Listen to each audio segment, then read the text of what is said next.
નમસ્કાર મિત્રો, સ્વાગત છે તમારું આજના એક નવા વિડીયોની અંદર।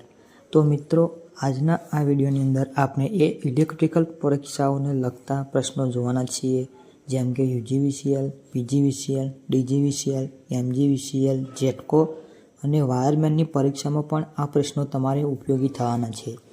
તો એક પછી એક છે તે બધા જ પ્રશ્નો ધ્યાનથી જોઈ લેજો, કેમ કે આવનારી પરીક્ષામાં તમને આ પ્રશ્નો છે એ ખૂબ જ ઉપયોગી થવાના છે। એટલા માટે ધ્યાનથી આ બધા પ્રશ્નો જોઈ લેજો। અને જે મિત્રોએ આ ચેનલને સબસ્ક્રાઈબ નથી કરેલી તે મિત્રોએ ચેનલને પણ જરૂર સબસ્ક્રાઈબ કરી દેજો, કેમ કે તમારા માટે દરરોજ આવા પ્રશ્નો લાવતા રહીએ છીએ। તો મિત્રો, અહીં આપણા પ્રશ્નો ચાલુ કરીશું, તો એક પછી એક પ્રશ્નો બધા જ ધ્યાનથી જોઈ લેજો। તો મિત્રો, આજે આપણો પહેલો પ્રશ્ન છે, કોઈ એક કેબલમાંથી રેટેડ કરંટ કરતાં વધુ કરંટ પસાર થતાં કેબલ ગરમ થાય છે। કરંટની આ અસરને શું કહે છે? એ. સ્કિન અસર, બી. પ્રોક્સી અસર, સી. હીટિંગ અસર, ડી. કેમિકલ અસર। તો એમાં મિત્રો આપણો સાચો જવાબ આવશે સી. હીટિંગ અસર। તો મિત્રો, અહીં આપણો આગળનો ક્વેશ્ચન છે, કેબલની પ્રોક્સી અસર નજીવી કે ઓછી કરવા માટે શું કરવું જોઈએ? એ. બે પાસ પાસેના કેબલની વચ્ચે શૂન્ય અંતર રાખવું, બી. બે પાસ પાસેના કેબલની વચ્ચે કેબલના કંડક્ટરના આઉટસાઇડ ડાયામીટરના 8 ગણા કે તેના કરતાં વધુ અંતર રાખવું, સી. બે પાસ પાસેના કેબલની વચ્ચે કેબલના કંડક્ટરના આઉટસાઇડ ડાયામીટરના 5 ગણા કરતાં ઓછું અંતર રાખવું, ડી. બે કેબલ વચ્ચે ઇન્ફિનિટિવ અંતર રાખવું। તો આમાં મિત્રો આપણો સાચો જવાબ આવશે બી. બે પાસ પાસેના કેબલની વચ્ચે કેબલના કંડક્ટરના આઉટસાઇડ ડાયામીટરના 8 ગણા કે તેના કરતાં વધુ અંતર રાખવું। તો મિત્રો, અહીં આપણો આગળનો ક્વેશ્ચન છે, કેબલમાં કોરની રચના માટે કંડક્ટરની ગોઠવણી માટે બે પ્રકારની રચના અસ્તિત્વ ધરાવે છે। એક. કોમ્પેક્ટ રાઉન્ડ કંડક્ટર અને બે. Segmental shape conductor. આ બંને રચના પૈકી કઈ રચનાને મિલિકેન કંડક્ટર કહેવામાં આવે છે? એ. કોમ્પેક્ટ રાઉન્ડ કંડક્ટર, બી. Segmental shape conductor, C. એ અને બી બંને, ડી. એક પણ નહીં। તો એમાં મિત્રો આપણો સાચો જવાબ આવશે બી. Segmental shape conductor.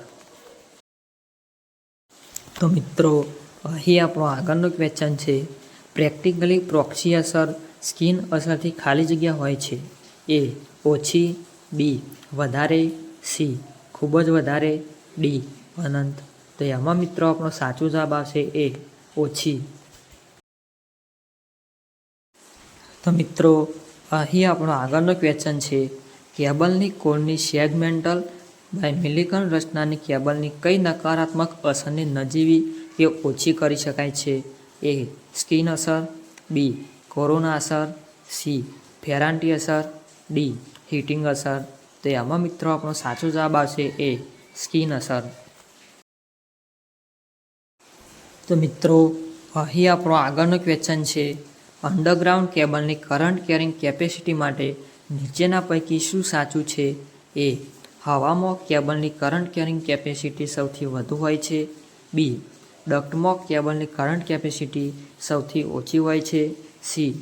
ગ્રાઉન્ડમાં કેબલની કરંટ કેરિંગ કેપેસિટી હવા કરતાં ઓછી પરંતુ ડક્ટ કરતાં વધુ હોય છે, ડી. ઉપરોક્ત તમામ। તો એમાં મિત્રો આપણો સાચો જવાબ આવશે ડી. ઉપરોક્ત તમામ। તો મિત્રો, અહીં આપણો આગળનો ક્વેશ્ચન છે, કેબલની કરંટ કેરિંગ કેપેસિટી હવામાં કેમ વધારે હોય છે? એ. કારણ કે હવામાં ઓછા વોલ્ટેજ ડ્રોપ થાય છે, બી. કારણ કે હવામાં હીટ ડિસિપેશન રેશિયો ઊંચો હોય છે, સી. કારણ કે હવામાં કેબલને રાખવાથી અવરોધ ઘટે છે, ડી. ઉપરોક્ત તમામ। તો એમાં મિત્રો આપણો સાચો જવાબ આવશે બી. કારણ કે હવામાં હીટ ડિસિપેશન રેશિયો ઊંચો હોય છે। તો મિત્રો, અહીં આપણો આગળનો ક્વેશ્ચન છે, એક ફેક્ટરીમાં મેજર લોડ 3 ફેઝ મોટરનો અને મર્યાદિત લોડ લાઇટિંગ લોડનો છે। તેના માટે પાવર સપ્લાય કરવા નીચેના પૈકી કયો કેબલ સિલેક્ટ કરી શકાય? એ. એક કોર કેબલ, બી. 2 core cable, C. 3 core cable, D. 3.5 core cable. તો એમાં મિત્રો આપણો સાચો જવાબ આવશે ડી, 3.5 કોર કેબલ. તો મિત્રો અહીં આપણો આગળનું ક્વેશ્ચન છે, અંડરગ્રાઉન્ડ કેબલની લંબાઈ વધારવામાં આવે તો તેનો ઇન્સ્યુલેશન રેઝિસ્ટન્સ ખાલી જગ્યા છે એ ઘટે, બી વધે, સી સમાન રહે, ડી ઇન્ફિનિટિવ થાય. તો એમાં મિત્રો આપણો સાચો જવાબ આવશે એ ઘટે. તો મિત્રો અહીં આપણો આગળનું ક્વેશ્ચન છે, કેબલની ઓપરેટિંગ કન્ડિશન સમયે કંડક્ટરના ખાલી જગ્યા ભાગ પર સૌથી વધારે સ્ટ્રેસ અનુભવાય છે એ સરફેસ, બી કેન્દ્ર, સી કેન્દ્રની ફરતે, ડી સરફેસ અને કેન્દ્રની વચ્ચે. તો આમાં મિત્રો આપણો સાચો જવાબ આવશે એ સરફેસ. તો મિત્રો અહીં આપણો આગળનો ક્વેશ્ચન છે, 11 kV કરતાં નીચા વોલ્ટેજ રેટિંગની 3 ફેઝ સિસ્ટમ માટે સામાન્ય રીતે કયો કેબલ વપરાય છે એ સિંગલ કોર કેબલ, બી 2 core cable, C 3 core cable, D 3.5 core cable. તો આમાં મિત્રો આપણો સાચો જવાબ આવશે ડી 3.5 કોર કેબલ.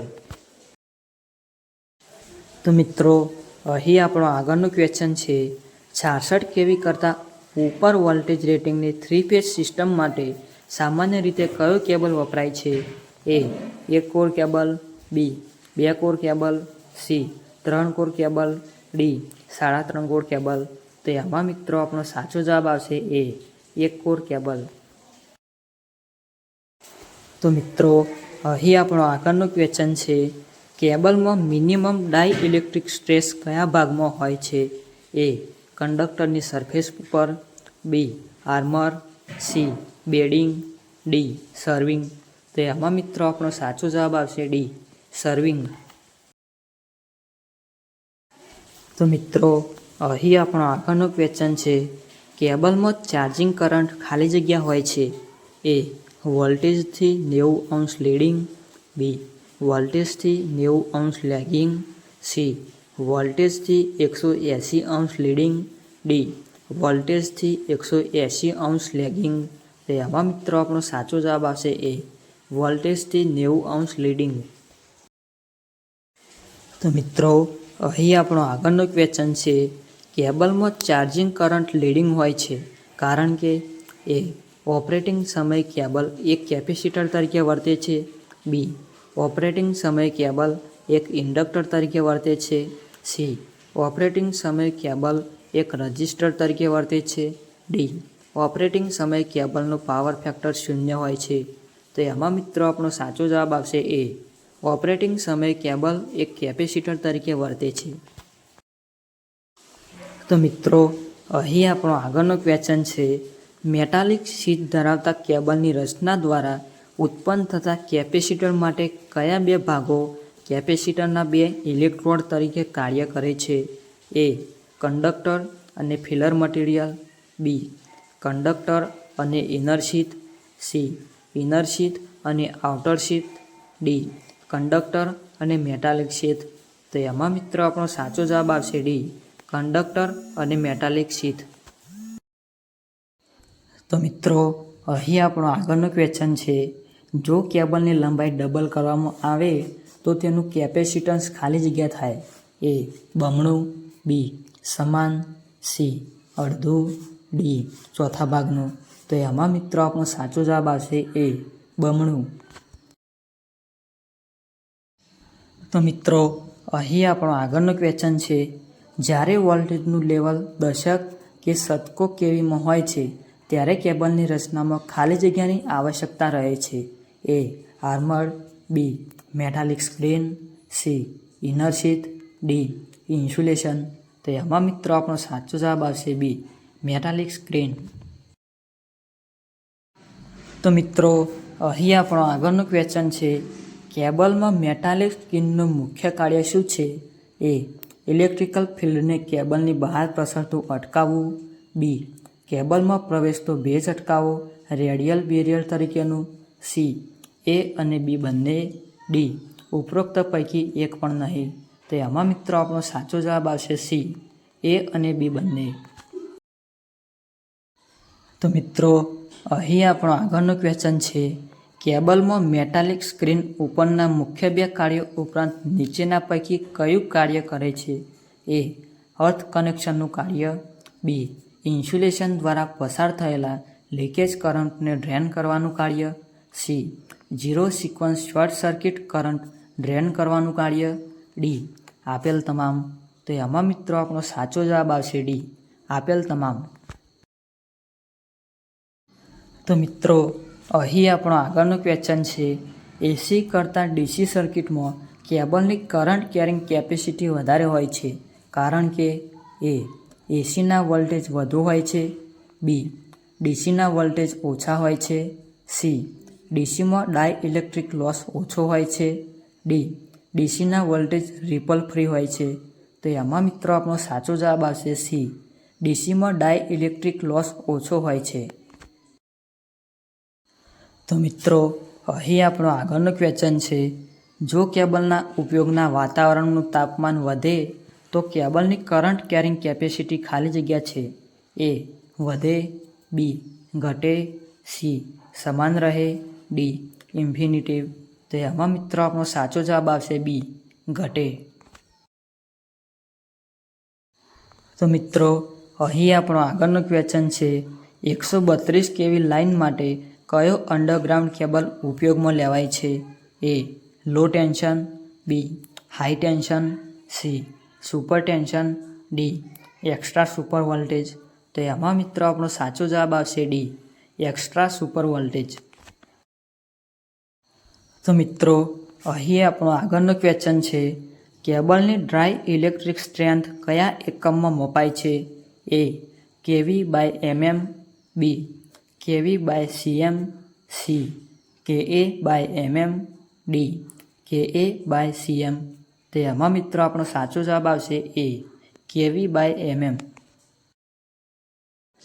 તો મિત્રો અહીં આપણો આગળનો ક્વેશ્ચન છે, જો કોઈ એક કેબલ તેના ઇન્સ્યુલેશનની 1 mm જાડાઈ પર 11 kV સહન કરી શકે તો તેની ડાયઇલેક્ટ્રિક સ્ટ્રેન્થ કેટલી હશે? એ. 10 kV/mm. બી. 11 kV/mm. C. 12 kV/mm. D. 5.5 kV/mm. તો એમાં મિત્રો આપણો સાચો જવાબ આવશે બી. 11 kV/mm. તો મિત્રો અહીં આપણો આગળનો ક્વેશ્ચન છે, કેબલની કરંટ કેરિંગ કેપેસિટી નીચેના પૈકી કયા પરિબળો પર આધાર રાખે છે? એ. લેઇંગ કન્ડિશન, દાખલા તરીકે હવામાં કે દટાયેલો. બી. ગ્રાઉન્ડની થર્મલ રેઝિસ્ટિવિટી. સી. હવા કે જમીનનું તાપમાન. ડી. આપેલ તમામ.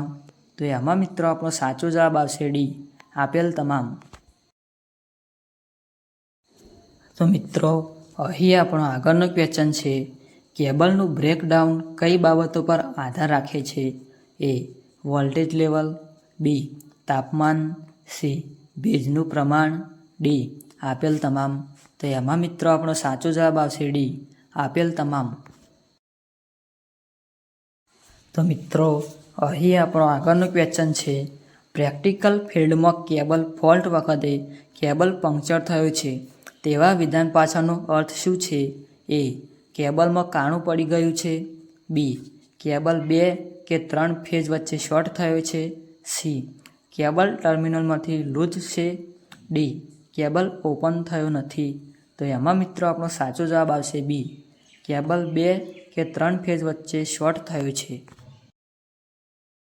તો મિત્રો અહીં આપણો આગળનો ક્વેશ્ચન છે, એસટી કેબલની ઓપરેટિંગ રેન્જ કેટલી છે? એ. 230 વોલ્ટ. બી. 415 volt. C. 690 volt. D. 11,000 volt. તો એમાં મિત્રો આપણો સાચો જવાબ આવશે ડી. 11,000 વોલ્ટ. તો મિત્રો અહીં આપણા બધા જ ક્વેશ્ચન્સ પૂરા થાય છે. વિડીયો પસંદ આવે તો એક લાઇક જરૂરથી કરી દેજો. જે મિત્રોએ હજુ સુધી ચેનલને સબસ્ક્રાઈબ નથી કરી તે મિત્રોએ પણ ચેનલને સબસ્ક્રાઈબ કરી દેજો, કેમ કે અમે તમારા માટે આ ચેનલની અંદર આવા વિડીયો લાવતા રહીએ છીએ. ધન્યવાદ.